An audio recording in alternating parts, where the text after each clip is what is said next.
des mécanismes qui fassent que demain, ils ne détournent plus. C'est ça le vrai défi.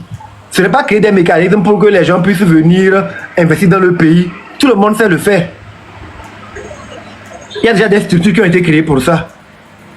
Et le pays fait des prêts tout le temps. Donc ce n'est pas une question de... Il faut des prêts, il faut des structures pour que les gens fassent des prêts. Le pays a accès aux prêts en fait. Il y a l'argent dans le pays. Quand tu lis le rapport de l'ITIE 2022, tu vois le nombre de milliards que les ressources du pays engendrent, mais qui ne profitent pas à l'État. C'est de ça qu'il s'agit en fait. Vous voyez, ce que je voulais dire, ce que vous dites, je ne nie pas. Ce que vous dites, c'est vrai, mais seulement que les choses qui sont mises en place pour que ces cadres, pour que les gens puissent investir dans le pays, sont faites de telle sorte que les gens qui s'occupent de ce genre de choses ont un pouvoir élevé et le cadre est un peu restreint au point où ils arrivent à détourner de l'argent. Mais si les choses sont faites différemment, je vous assure que ça sera difficile pour quelqu'un de détourner l'argent du pays. Tu appelles quoi? Les choses sont faites différemment, c'est-à-dire? Allô, monsieur Amron. Oui, monsieur Ismaël. J'ai pris le temps de vous écouter. Oui, mais là, nous sommes en train de parler avec...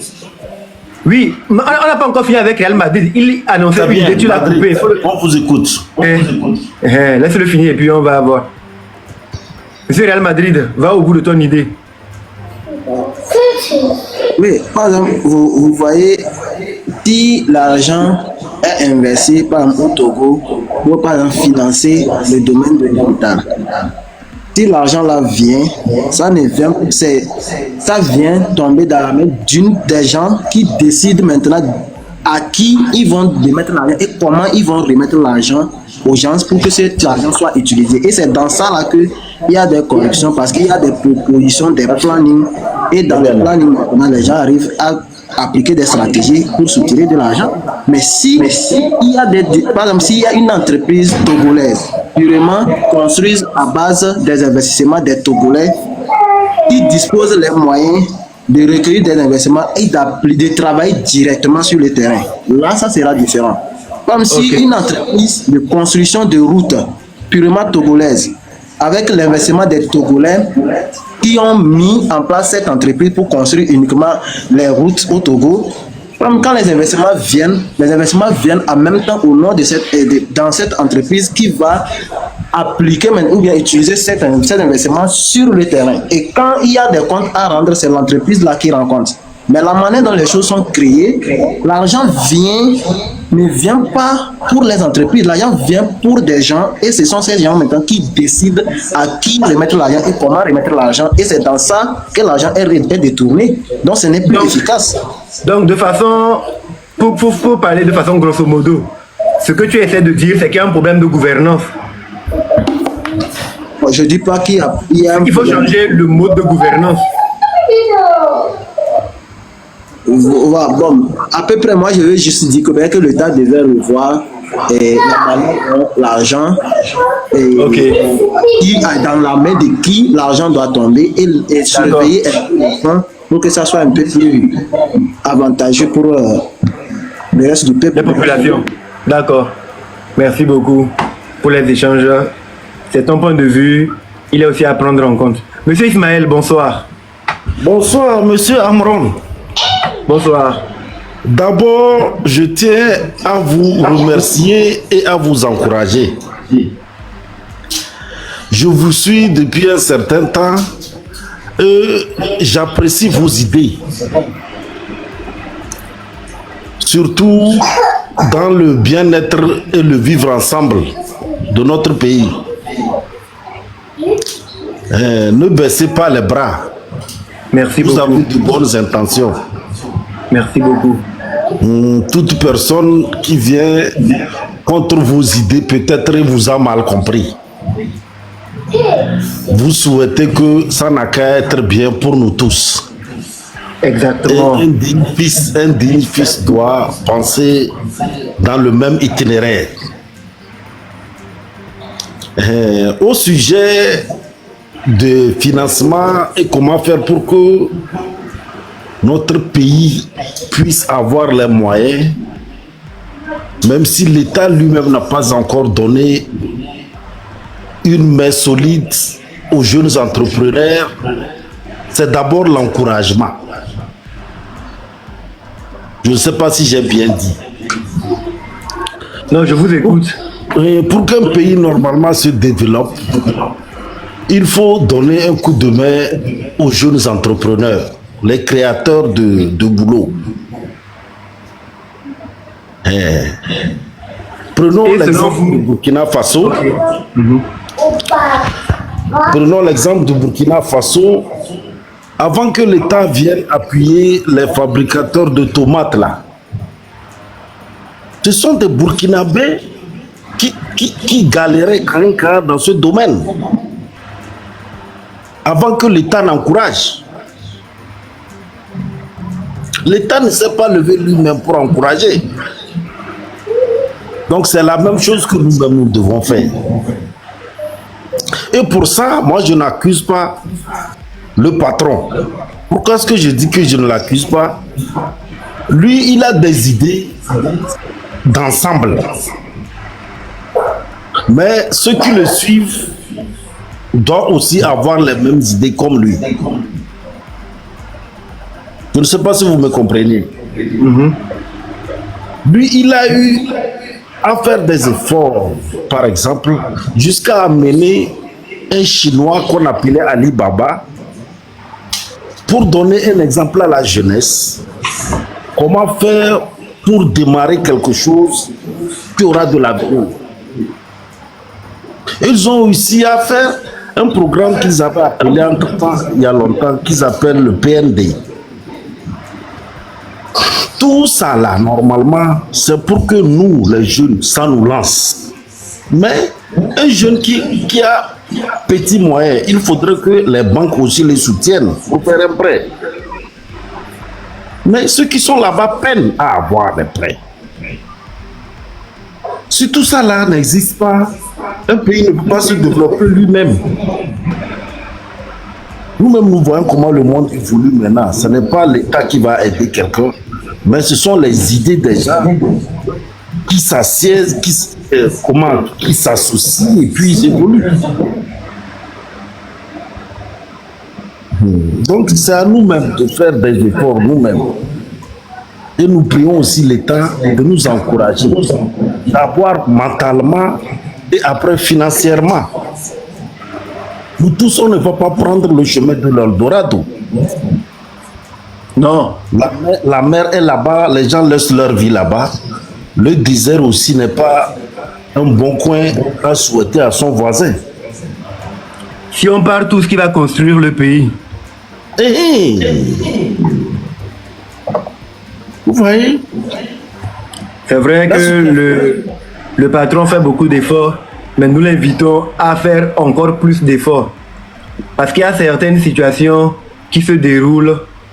On se dit que s'il donnait des consignes, les gens allaient normalement pouvoir agir dans le bon ordre.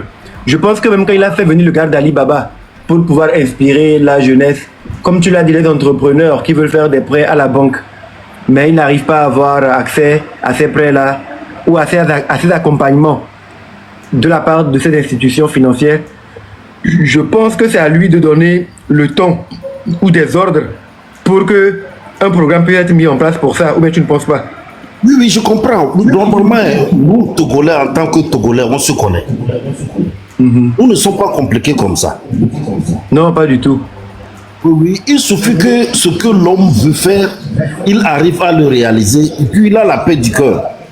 Voilà. Mais malheureusement, ce n'est pas le cas actuellement. C'est très dur pour les jeunes de s'en sortir. Très dur. Je ne refuse pas. La situation ne fait que s'empirer de temps en temps. Oui, le temps, jour après jour. S'empire. C'est cette situation. Moi, je ne pense pas que c'est... Je ne pense pas que le problème, c'est l'accès au prêt. Vous voyez? Parce que la Le problème, c'est la mauvaise gouvernance. Le problème au niveau des prêts, là. aussi jouer un rôle. Oui, ça joue un rôle, mais c'est parce que... C'est parce qu'ils ont entrepris. Moi, j'entreprends. Mais les banques même n'arrivent même plus à faire des prêts, ce sont les coopératives. Et les intérêts dans les coopératives sont un peu élevés. Ça, est-ce qu'on peut dire que ce ne sont pas les banques? Excusez-moi, les coopératives aussi se sont installées là-bas pour gagner les intérêts aussi. Mais les banques, c'est pour nous, n'est-ce pas? Si les banques te font les prêts, les intérêts que tu dois payer sont un peu bas. Mais les banques ne le font plus maintenant. Ce sont les coopératives qui le font, ils le font à intérêt exorbitant. Mais bon, je pense que tout ça, ça fait partie des anomalies que nous constations sur le terrain.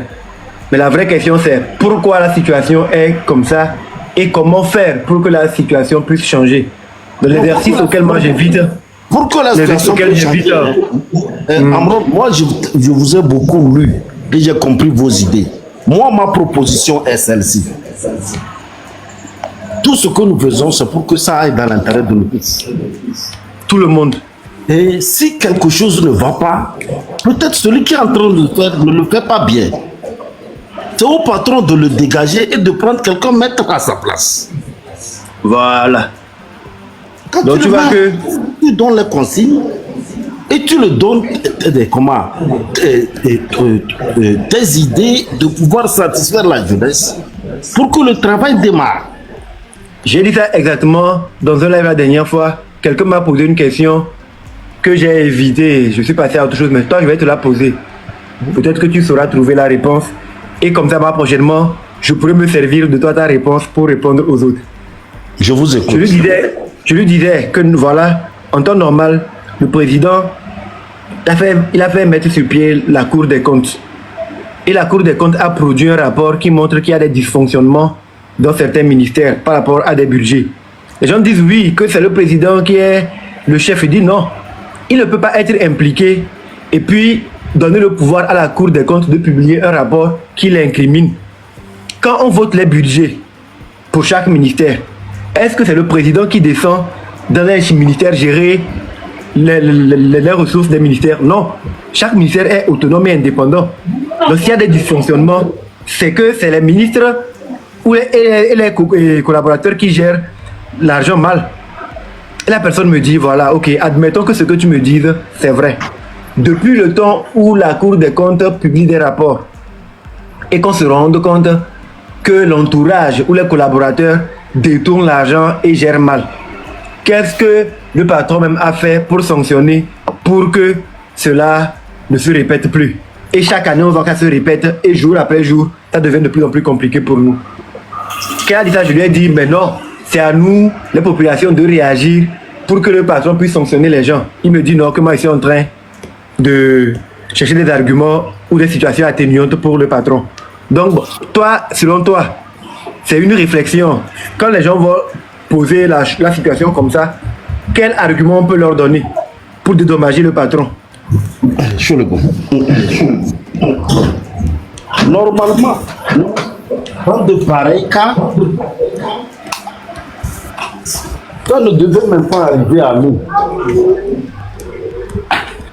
À nous, la population simple que nous sommes là. N'est-ce pas? Chaque année du début de l'année, il y a vote de budget. Et à la fin de l'année, on voit ce qu'on a réalisé avec ce budget là, normalement. À partir de 12 mois, c'est grandement suffisant pour que le travail fourni reflète ce qu'on a déposé sur la table. Si vraiment nous sommes là pour servir le peuple, hein, parce que le peuple n'entend pas. Il est dans beaucoup de besoins. Oui, mais tu n'as pas répondu à ma question. C'est ce que la question là, la réponse était que avant même, quand le papa était là, il avait une commission anti-corruption. Avant. Je ne sais pas si vous m'écoutez. Je vous écoute, chef. La commission anti-corruption existait, elle faisait son travail aussi. Normalement, ce sont des commissions là qu'on doit encore recréer pour qu'ils nous amènent des rapports. Et à partir Il y en de ces a. rapports, Il y en a, ils produisent des rapports. Ils produisent des rapports. Peut-être ça change un nom. Il y a la Cour des comptes. Il y a la Pulsia qui a été créée. Oh. Ah, alors là, il y a beaucoup de choses dans de bon sens qu'ils n'ont pas abandonné. C'est à eux aussi de faire la pression. Non, eux, ils produisent les rapports. Mais la seule force qu'ils ont, c'est produire les rapports. Ils ne peuvent pas poursuivre. Non. Normalement, il a les journalistes d'investigation. Comme qui? Non. Dans n'importe quel État, donnons un exemple. Dans n'importe quel pays. Mais au Togo, est-ce qu'il y en a? Non, d'abord, moi, je ne sais pas. Je ne sais pas s'il existe ou pas. Parce que si tu me parles maintenant de la police, moi, je ne sais pas que quelque chose existe dans ce sens. Hein. Ah bon? Ouais. Et la Cour des comptes? Non, ça aussi, je ne sais pas. Ce que je connais, c'est autant de Baba que je parle. Hein. Ils appellent ça commission anticorruption. Voilà. La Pulsia existe. Et elle s'occupe de la lutte contre la corruption aussi. Le détournement, le blanchiment de capitaux, tout ce qui va avec. Ça a été créé. La Cour des comptes existe. Et c'est la Cour des comptes qui publie les rapports qui montrent des dysfonctionnements dans plusieurs ministères. Ah, non. Des budgets qui ont été gelés de façon anarchique.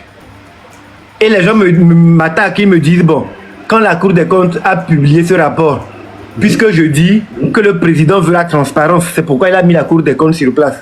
Quand la Cour des comptes a mis ces rapports-là sur la place publique, quelle a été la suite qui a été donnée? Est-ce que les personnes qui sont incriminées par la Cour des comptes ont été poursuivies? Est-ce que le président a pris des sanctions contre des personnes? Attends, mon frère, comme vous-même vous le dites, c'est quelque chose qui est tellement difficile à avoir une réponse parfaite. C'est ça. Moi-même, c'est dans le attends là que je me suis retrouvé. Pourtant, il faut que les choses puissent avancer. Mais de toute façon, la souffrance aussi est trop. Trop. Le Togolais souffre trop. Pardon, monsieur Amron, est-ce que je peux dire quelque chose par rapport à ce que vous avez dit? On peut vous écouter, on échange des idées seulement. Ok, monsieur Ismaël a dit que on a amené Ali Baba pour inspirer les jeunes du pays. Oui. Mais je pense que la manière dont les choses sont faites en Chine pour que Ali Baba puisse être Ali Baba aujourd'hui, ce n'est pas pareil.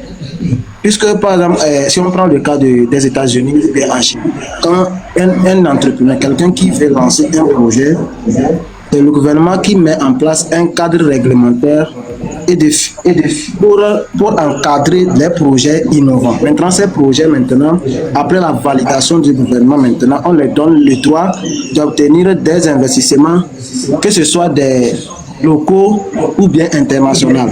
Et ces investissements ne vont pas directement en même temps dans les mains de ceux qui... Ces investissements ne viennent pas en même temps dans les mains de ceux qui ont annoncé le projet. Ces investissements viennent et chaque investisseur détient en fonction de ce qu'il a investi le nombre d'actions au moment du lancement.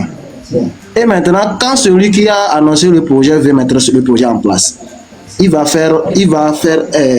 annoncer ce qu'il a besoin pour démarrer et puis il fait une levée de fonds et tout est transparent. Mais la levée de fonds qu'il a fait, il travaille avec des gens et les choses deviennent encore plus difficiles même à détourner. Parce que tellement les choses seront faites que la responsabilité ne sera pas sur le gouvernement, mais la responsabilité sera sur celui qui a émis le projet et les investisseurs.